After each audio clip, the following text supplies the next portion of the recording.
Salut à tous, c'est les Arts du 59. On se retrouve aujourd'hui pour une vidéo spéciale parce qu'aujourd'hui, c'est le début d'une nouvelle série. Attention, ce n'est pas l'amour, tout ça, ni non plus l'histoire, quoique c'est peut-être un petit peu. C'est une série, soit des coups c'est des histoires vraies, soit des coups c'est des histoires que j'invente. Nous allons parler aujourd'hui de trucs qui font très peur.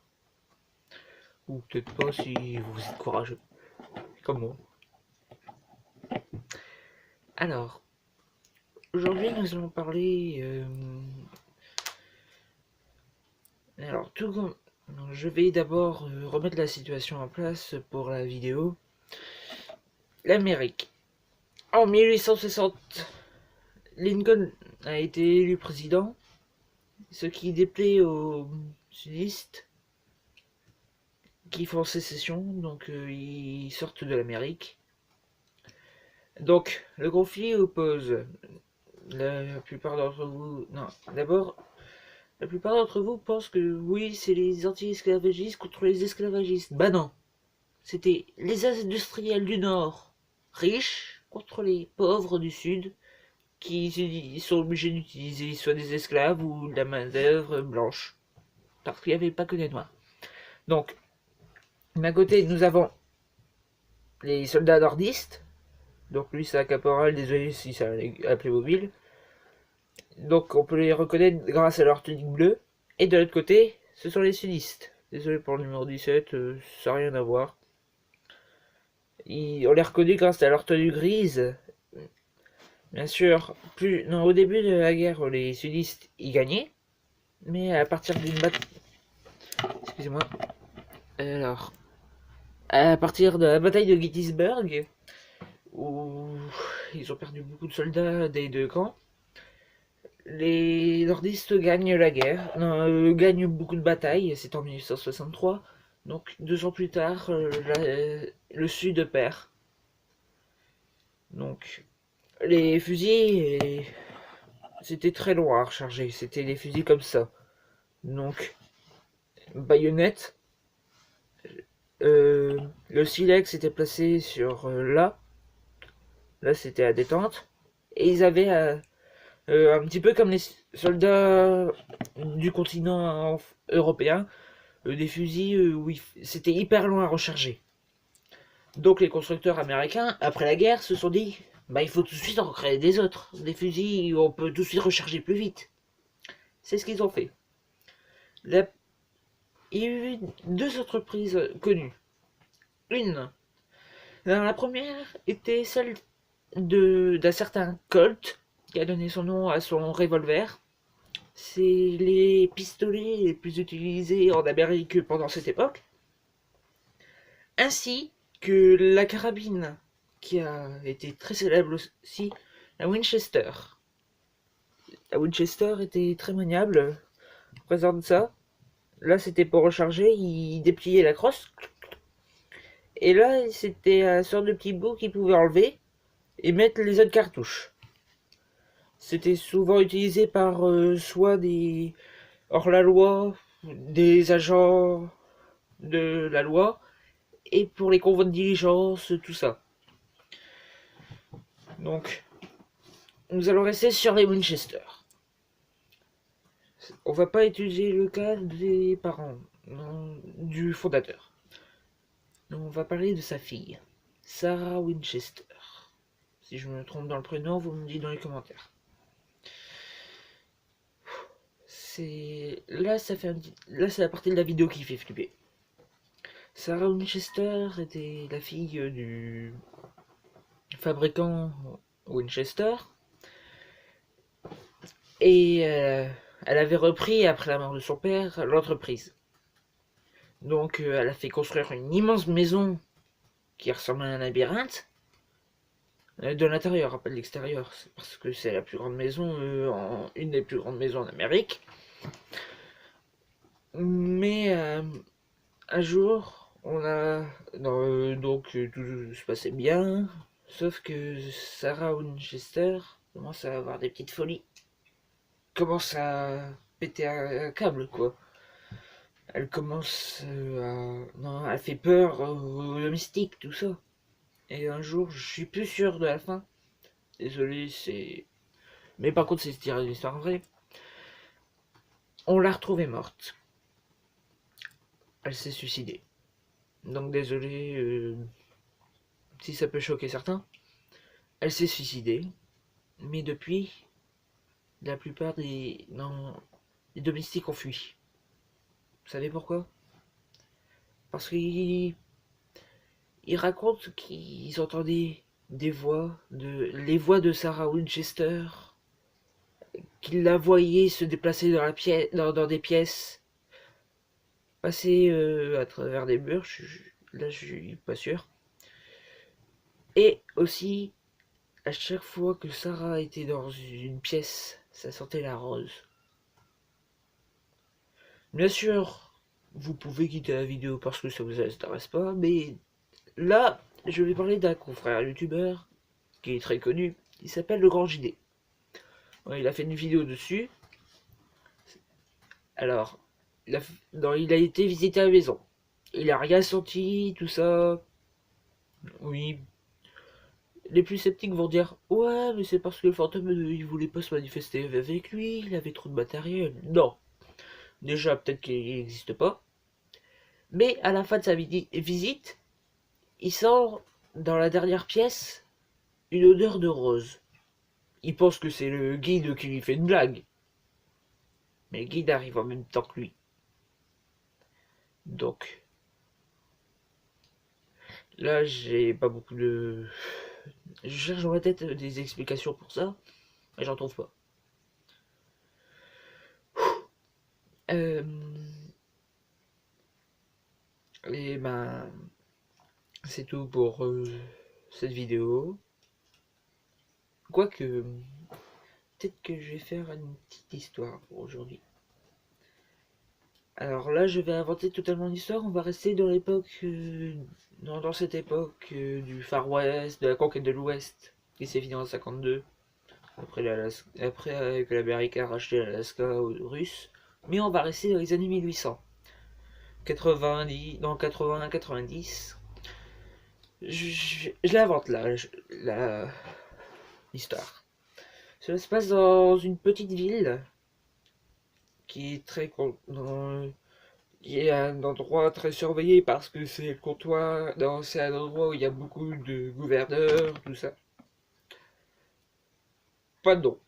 Non, pas de nom à donner, je n'en ai pas trouvé. Parce que...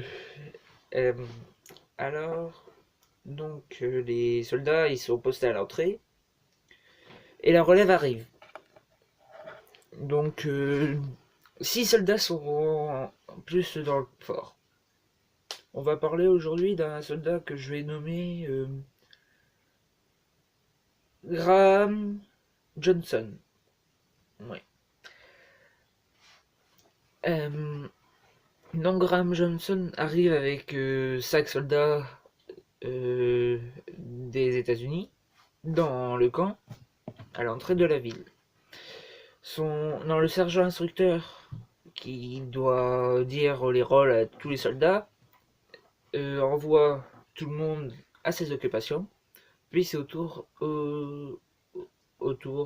oui, de Graham. Donc le sergent lui dit vous allez surveiller cette porte, mais je veux que personne ne rentre ni sorte. Donc quand Graham lui pose la question il y a quelqu'un à l'intérieur, le sergent instructeur évite la question. Puis après, il demande au caporal de dire à Graham les ordres à suivre. Donc, le caporal lui explique première règle, ne pas ouvrir la porte. Deuxième règle, même si on supplie, ne jamais ouvrir cette porte. Troisième règle, si vous entendez quelque chose à taper ou gratter, n'ouvrez pas cette porte. Si par malheur vous ouvrez cette porte, nous... Non, vous tirez à l'intérieur ou vous nous appelez pour qu'on charge. Parce que proche du caporal, il y avait 3 soldats, dont un éclaireur, mais ça c'est pas important.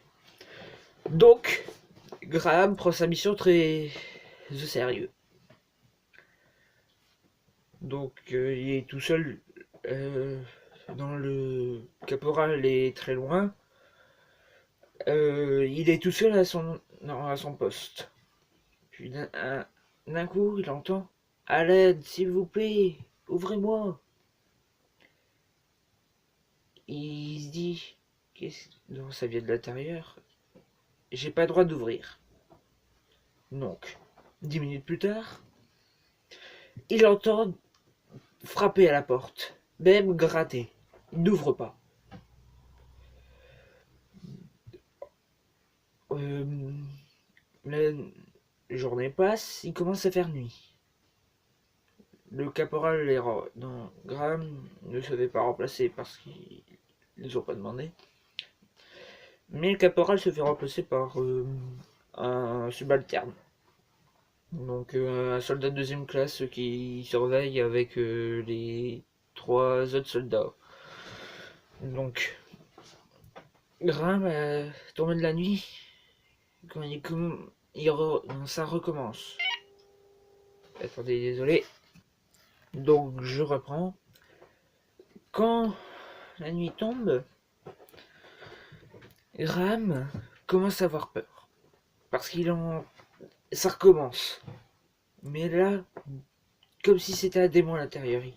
Il entend à l'aide, s'il vous plaît, ouvrez cette porte. Et taper en même temps. Graham, il se dit, faut pas ouvrir. C'est une très bonne chose. Sauf qu'à un moment, ça devient très surprenant pour lui. Vers minuit, plus personne dans la cour sauf les 3 soldats, parce que le subalterne s'était barré. Il entend la voix de sa femme à l'intérieur, qui lui fait chérie, ouvre-moi la porte. Donc Graham ne sait pas quoi faire. Il hésite. Soit obéir aux ordres, soit désobéir pour ouvrir à sa femme. Malheureusement, le cœur remporte sur la raison. Il ouvrit la porte et découvrit un corps debout d'un homme qui avait des trous au niveau des yeux et un grand sourire. Il faisait très peur. Donc, le soldat tire, non, Johnson tire, ça lui fait rien. Donc, les 3 soldats arrivent et ils enfoncent leur baïonnette dans le corps de la personne. Ça ne l'empêche pas. Il arrive à partir, mais les 3 soldats non. Il prévient tout de suite ses officiers qui viennent et qui tirent sur l'homme. Cette ville, ça s'appelait...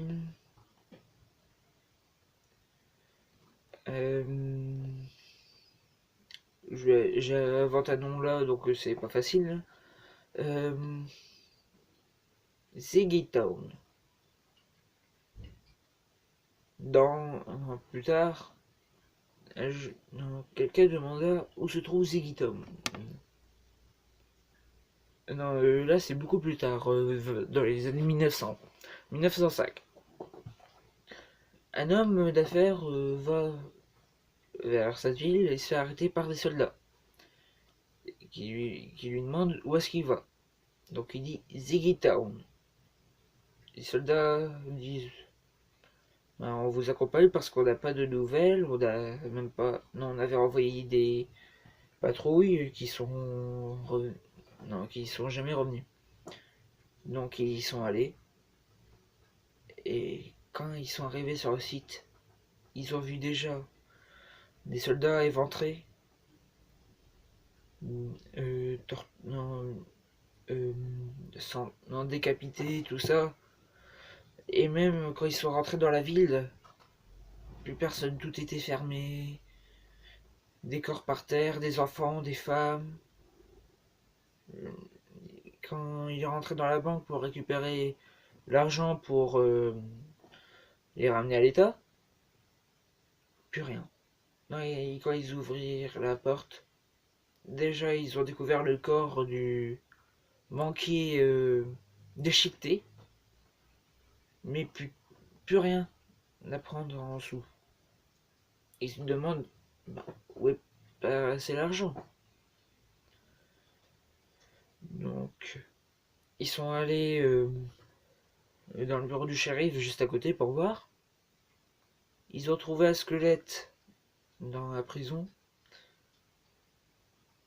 Et le shérif mort sur son bureau, tenant une lettre à la main.